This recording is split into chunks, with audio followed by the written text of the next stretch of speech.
Hello guys, welcome to the biology class. So this is Deepak. इस video में हम पढ़ेंगे general introduction of the chapter control and coordination class 10th biology. Now before moving forward let us understand what is control and coordination. तो control का मतलब होता है किसी चीज़ को रोकना, बढ़ाना, स्टार्ट करना या रेगुलेट करना. तो similarly if we define control, it is the ability to regulate, start, stop and control the activity of body. मतलब जब मैं अपने बॉडी को स्टार्ट करना, रोकना और रेगुलर करना, इन सब चीज़ों को कंट्रोल कर सकता हूँ, that is called as control. Then there is coordination. Coordination का मतलब होता है साथ में मिलके काम करना. तो working together of different parts of body in an order, that is called as coordination. तो बिफोर मूविंग, आपको याद होगा हमने इसके पिछले चैप्टर में लाइफ प्रोसेसेस पढ़ा था. तो we studied about 4 different life processes.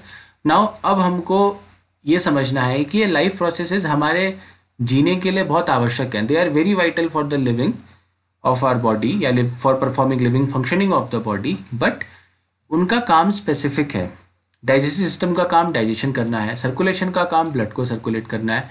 But कब किसको क्या काम करना है ये कौन डिसाइड करेगा, और इन चारों को सिंक्रोनाइजेशन में काम करना है या एक साथ काम करना है. तो इसके लिए हमारे बॉडी में एक सिस्टम है जिसे कहते हैं कंट्रोल एंड कोऑर्डिनेशन सिस्टम.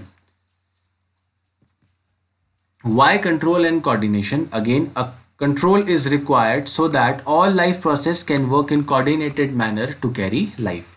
जैसा कि मैंने कहा कि कंट्रोल इसलिए चाहिए ताकि सारी लाइफ प्रोसेसेस या सारी बॉडी की एक्टिविटी को देखा जा सके. प्लस कोऑर्डिनेशन इसलिए चाहिए क्योंकि ये सारी लाइफ प्रोसेसेस अगर कोऑर्डिनेटेड मैनर में काम करती हैं तो ही वी कैन कैरी लाइफ और we can sustain life. Unless until these all life processes aren't working together, the normal life functions can't be performed. That's why we need a control and coordination in our body. So now we have to study about control and coordination in animals as well as plant. तो जैसा कि मैंने कहा ये video सिर्फ एक general introduction है कि कंट्रोल कोऑर्डिनेशन में हम क्या क्या पढ़ेंगे. तो when we speak of animal, तो एनिमल का एक बहुत स्पेसिफिक फीचर होता है, that is presence of neurons, और यही आगे चल के बनाता है नर्वस सिस्टम.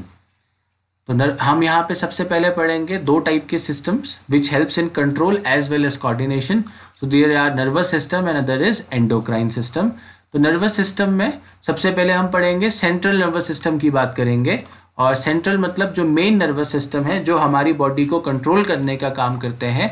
और ये 2 कंट्रोलिंग ऑर्गन्स हैं, one is brain and other is spinal cord. तो ये वो हैं जो हमारी बॉडी में कंट्रोल करते हैं. नाउ अब आते हैं ब्रेन और स्पाइनल कॉर्ड के अलावा ऐसे कौन से सिस्टम हैं जो control as well as coordination में हेल्प करते हैं. तो हम पढ़ते हैं बेटा न्यूरॉन्स के बारे में. तो ब्रेन से अगर किसी भी बॉडी के पार्ट को इंस्ट्रक्शन जाना है, इंफॉर्मेशन लानी है, means in order to convey message between any 2 parts of the body we need neurons. तो ये न्यूरॉन्स किस में हेल्प कर रहे हैं? कोऑर्डिनेशन में हेल्प कर रहे हैं. कंट्रोल कौन कर रहा है? Brain and spinal cord. तो ये न्यूरॉन्स भी अलग अलग टाइप की होती हैं. फिर हम जब न्यूरॉन्स की बात आती है तो एक प्रकार का नर्वस सिस्टम आता है जिसे कहते हैं पीएनएस या पेरिफेरल नर्वस सिस्टम. तो ये ब्रेन, स्पाइनल कॉर्ड और न्यूरॉन से मिलके बनता है पेरिफेरल नर्वस सिस्टम. फिर हम एक दूसरे, ये तो हो गया बेटा थिंकिंग वाला पार्ट कि ब्रेन सब कुछ कंट्रोल कर रहा है. फिर क्या हर जगह ब्रेन की ही एक्टिविटी रिस्पॉन्सिबल होती है? तो इसका आंसर है नहीं. तो इसके लिए हम एक बॉडी का एक्शन पढ़ेंगे जिसको कहते हैं रिफ्लेक्स एक्शन. आपने रिफ्लेक्स टर्म सुना होगा. रिफ्लेक्सेस मतलब होता है मूवमेंट. तो रिफ्लेक्सेस हमेशा फास्ट मूवमेंट्स को कहा जाता है. तो बहुत बार ऐसी कंडीशन आती है जब हम बिना सोचे कुछ एक्शन कर देते हैं, तो such actions are called as reflex action. और इसमें हम पढ़ेंगे कि ये रिफ्लेक्स एक्शन का पाथ क्या है, मतलब कैसे ये रिफ्लेक्स एक्शन होते हैं, कौन इनको कंट्रोल करता है. देन कोऑर्डिनेशन की ही बात करें तो इस कोऑर्डिनेशन में एक और सिस्टम आता है जिसे कहते हैं एंडोक्राइन सिस्टम. सिंपल भाषा में कहूँ तो इसमें से कुछ ऐसे केमिकल्स की बात करेंगे जो ग्लैंड्स में से सीक्रेट होते हैं, जो हमारे बॉडी के अलग अलग ऑर्गन्स के बीच में कोऑर्डिनेशन बिठाने का काम करते हैं. फॉर एग्जाम्पल, आपने डायबिटीज़ डिजीज़ का नाम सुना है.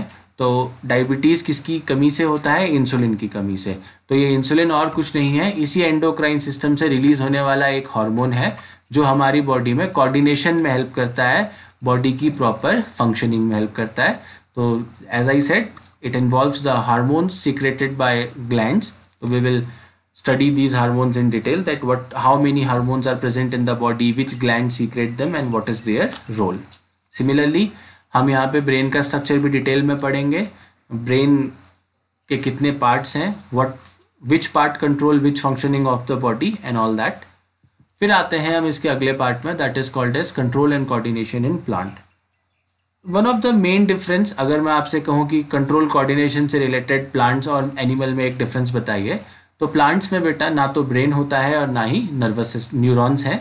तो again there is control and coordination in plants. तो वो कैसे होता है?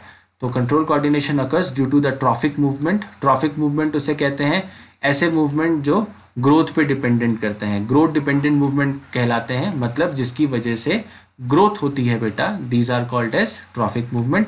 नास्टिक मूवमेंट का मतलब है ऐसे मूवमेंट जो ग्रोथ कॉज नहीं करते हैं. ग्रोथ के अलावा अगर कोई और मूवमेंट हो रहे हैं तो उसे नास्टिक मूवमेंट कहा जाता है. जैसे आपने टच मी नॉट प्लांट सुना होगा, तो जैसे ही हम उसकी लीव्स को टच करते हैं तो वो श्रिंक हो जाती हैं. That is one such nastic movement. फिर अगेन केमिकल कोऑर्डिनेशन करने के लिए प्लांट्स में भी एनिमल्स की तरह कुछ हार्मोन्स प्रेजेंट होते हैं जिन्हें फाइटो हार्मोन्स कहा जाता है. अब ये हार्मोन दो टाइप के होते हैं बेटा, ग्रोथ प्रोमोटिंग और ग्रोथ इनहिबिटिंग. जैसे कि इनके नाम से समझते हैं, ग्रोथ प्रोमोटर उन हार्मोन को कहा जाता है जो ग्रोथ को प्रमोट करेंगे, और ग्रोथ इनहिबिटर उन हार्मोन को कहा जाएगा जो ग्रोथ को रोकने का काम करेंगे. जैसे फॉर एग्जाम्पल फ्रूट बना, ग्रोथ हुई प्लांट में, तो फ्रूट बनेगा किसकी वजह से? ग्रोथ प्रोमोटिंग की वजह से या ग्रोथ प्रोमोटर की वजह से. बट अगर वो फ्रूट राइप नहीं होता है और पेड़ से गिरता नहीं है तो कभी भी सीड का जर्मिनेशन नहीं होगा बेटा. तो उसके लिए हमें कुछ ऐसे केमिकल्स भी चाहिए जो ग्रोथ को क्या करें? इनहिबिट करें. तो such are called as growth inhibitors. तो we will study these hormones in detail also. Now this page represents the entire description of this chapter. तो हमें इस पूरे चैप्टर में क्या पढ़ना है ये इस पूरे पेज में बताया है. तो as I said, control and coordination we will study in plants as well as animals. जब हम एनिमल्स की बात करते हैं तो आप देखेंगे कि यहाँ पे हमने नर्वस सिस्टम की बात करी और एंडोक्राइन सिस्टम की. मतलब ह्यूमन बॉडी में या एनिमल की बॉडी में कंट्रोल कोऑर्डिनेशन इन दो सिस्टम्स की वजह से होता है. जब हम नर्वस सिस्टम की बात करते हैं तो इसमें रिफ्लेक्स एक्शन आता है, सेंट्रल नर्वस सिस्टम आता है और पेरिफेरल नर्वस सिस्टम आता है. मेन कंट्रोल ऑर्गन हो गए ब्रेन, स्पाइनल कॉर्ड. बहुत सारी एक्टिविटीज़ के लिए हमें रिफ्लेक्स एक्शन की भी ज़रूरत है जो हमारे मूवमेंट्स को फास्ट बनाता है. देन अब न्यूरॉन्स का थोड़ा डिस्क्रिप्शन है, न्यूरॉन्स के टाइप पढ़ने हैं, और इसमें भी दो टाइप के नर्वस सिस्टम हैं, जैसे CNS और PNS कहा जाता है, तो उनका डिटेल पढ़ना है. Then there is an endocrine system which includes the hormone secreted by glands. अब यहाँ पे एंडोक्राइन ग्लैंड्स आया है, ये क्या होती हैं? We will study that in detail. And speaking of plants, तो we said that plant doesn't have nervous system. तो प्लांट्स में जो कंट्रोल कोऑर्डिनेशन होगा वो मूवमेंट से होगा और हार्मोन्स की वजह से होगा. तो प्लांट के मूवमेंट दो टाइप के होते हैं, ट्रॉफिक मूवमेंट और नास्टिक मूवमेंट. फिर जब हार्मोन्स की बात करेंगे तो इसमें दो टाइप के हार्मोन्स आएंगे, growth promoting and growth inhibiting.